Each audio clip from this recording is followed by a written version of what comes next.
बिस्मिल्लाहिर्रहमानिर्रहीम अस्सलामु अलैकुम वरहमतुल्लाहि वबरकातुहू। इंतहाई संजीदगी से आपने मेरी ये वीडियो पूरी देखनी है। ये कोई एंटरटेनमेंट शो नहीं है जिसमें कुछ एंजॉयमेंट होनी चाहिए। इसमें आपको उन तल्ख हकायक से आगाह करना है, उसी तरह के तल्ख हकायक जब मैं 2019 में कहता था कि काजी फायद ईसा जब चीफ जस्टिस बनेगा तो मुल्क में जुडिशियल मार्शल लॉ लगेगा। आज वो सब सच हो चुका है। कुछ और इंपॉर्टेंट बातें आपको बतानी है। जैसे ही जस्टिस मजार अली अकबर नकवी साहब ने इस्तीफा दिया और उसके बाद मैंने जब वीडियो की तो मैंने उसमें कहा था कि ये आखिरी इस्तीफा नहीं होगा, टारगेट जस्टिस इजाजुल एहसन भी होंगे और बाकी भी हक और सच पे खड़े होने वाले जितने भी जजेस हैं जिन्होंने जुर्रत की है इस आमरियत को डिफाई करने की, वो सब निशाने पर होंगे। जस्टिस इजाजुल एहसन ने सुप्रीम कोर्ट से इस्तीफा दे दिया है। जस्टिस इजाजुल एहसन अक्टूबर 2024 यानी इसी साल मुल्क के चीफ जस्टिस बनने जा रहे थे।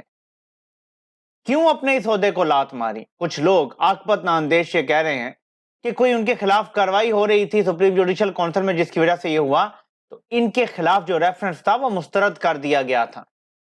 मजार अली अकबर नकवी के खिलाफ जो रेफरेंस था उस पर कार्रवाई शुरू कर दी गई थी, लेकिन जस्टिस इजाजुल एहसन के खिलाफ कोई रेफरेंस मौजूद नहीं था। तो फिर क्या वजूहात हैं? दो तीन चीजें समझ लें। अरशद शरीफ का केस कौन सा बेंच सुन रहा था? दो जजेस उसमें से मुस्ताफी होने पर मजबूर हो गए। अरशद शरीफ का केस किस किस की दुखती रग है ये आप अच्छी तरह जानते हैं। नंबर दो, वो कौन कौन से जजेस साहिबान हैं जिन्होंने फौजी अदालतों में सिविलियन के ट्रायल को कलअदम करार दिया था। उस बेंच में भी ये दो जजेस शामिल थे जिन्होंने फैसला दिया और इसीलिए ये कहा जा रहा है कि मजीद इस्तीफे भी आ सकते हैं। जस्टिस मुनीब अख्तर थे उस बेंच में शामिल, जस्टिस आयशा मलिक साहिबा थी, जस्टिस याया अफरीदी साहब थे। तो ये जो प्रोमिनेंट जजेस हैं जिन्होंने मुस्तकबिल में चीफ जस्टिस भी बनना है, एक इजाजुल एहसन साहब से जान छुड़ा ली गई है, नेक्स्ट मुनीब अख्तर साहब हो सकते थे इनके लिए मसला मंसूर अली शाह के बाद, वो भी टारगेट होंगे, उनका भी इस्तीफा आ सकता है।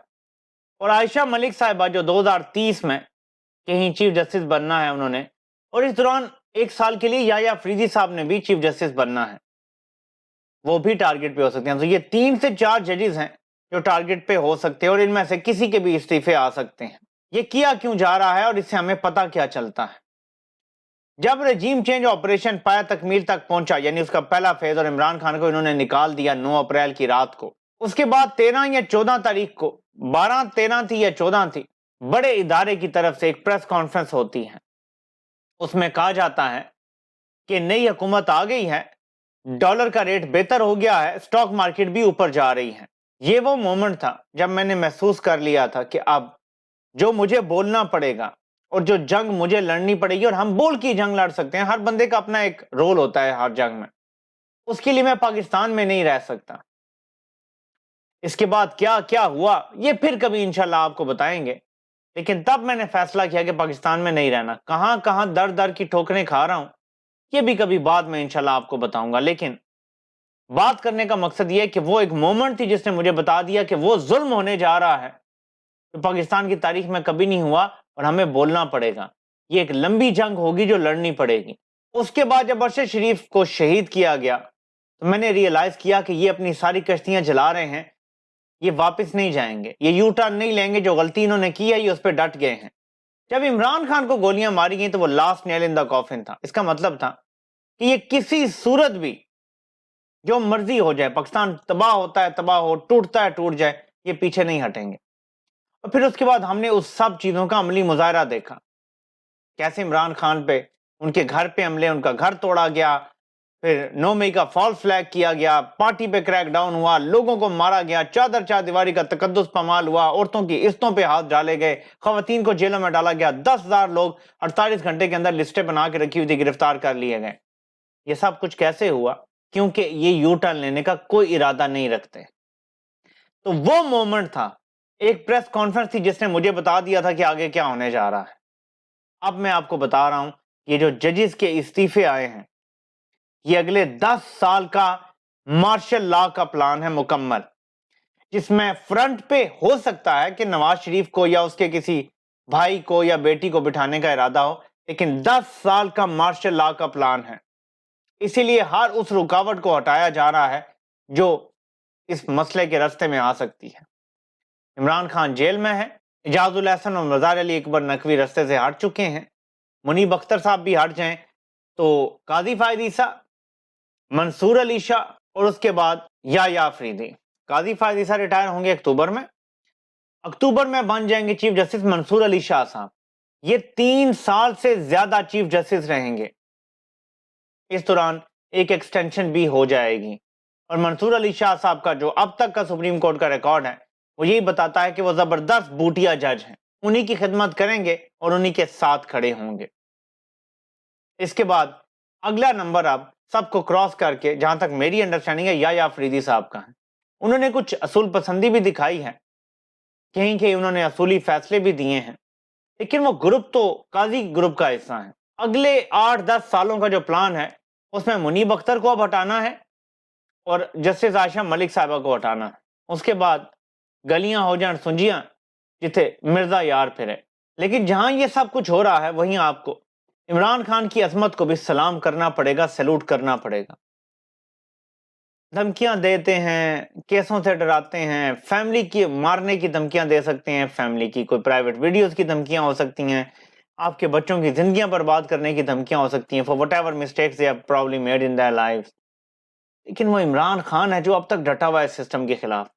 ये जानता है कि इस्लामाबाद हाई कोर्ट में आमिर फारूक है, सुप्रीम कोर्ट में फायद ईसा है और इजाजुल हसन, जो मैं जाती तौर पे समझता था कि इमरान खान जेल से तब बाहर आएंगे या तो अवाम इलेक्शन में इतना वोट डाल दे और अपने वोट की हिफाजत करे और सड़कों पे रहे और नतीजे लेकर जाए, तो फिर तो इमरान खान बाहर आ जाएंगे। और अगर ये ना हुआ किसी भी वजह से, तो फिर जब justice Ijazul Hasan chief justice बनेंगे तो कोई अदालतों में सैनिटी वापस आएगी, कोई आइन कानून वापस आएगा, तो फिर इमरान खान रिहा हो जाएंगे। लेकिन अब तो इजाजुल हसन साहब ने भी इस्तीफा दे दिया है और मंसूर अली शाह अगले 3 साल से ज्यादा चीफ जस्टिस बनेंगे काजी के बाद। लेकिन इमरान खान ये जंग कोई जजों के भरोसे पे तो नहीं लड़ रहे। इमरान खान ये जंग अल्लाह के भरोसे पे लड़ रहे हैं और जो अल्लाह रब्बुल इज्जत पे भरोसा करते हैं ना, वो टूटते नहीं हैं इन चीजों से।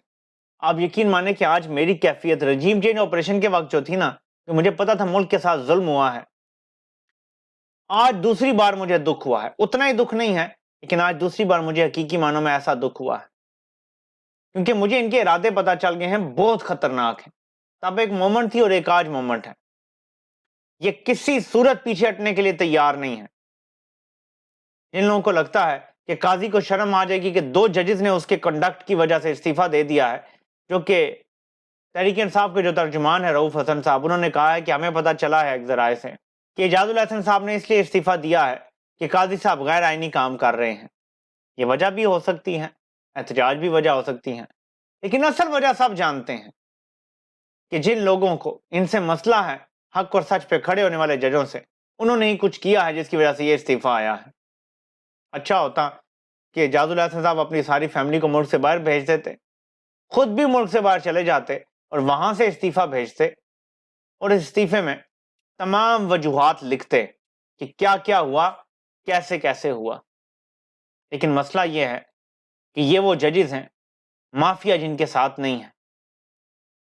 अगर सिसिलियन माफिया और गॉडफादर इनके साथ होता तो ये भी अपनी बात खुल के कर सकते थे। जैसे जस्टिस शौकत सिद्दीकी को नवाज शरीफ ने मुबैना तौर पर इस्तेमाल किया अपना बयानिया बनाने के लिए इलेक्शन से पहले, और वो आज तक चल रहा है। क्या पाकिस्तान में 2018 में पहली बार किसी इदारे ने कोई इंटरफेरेंस की थी?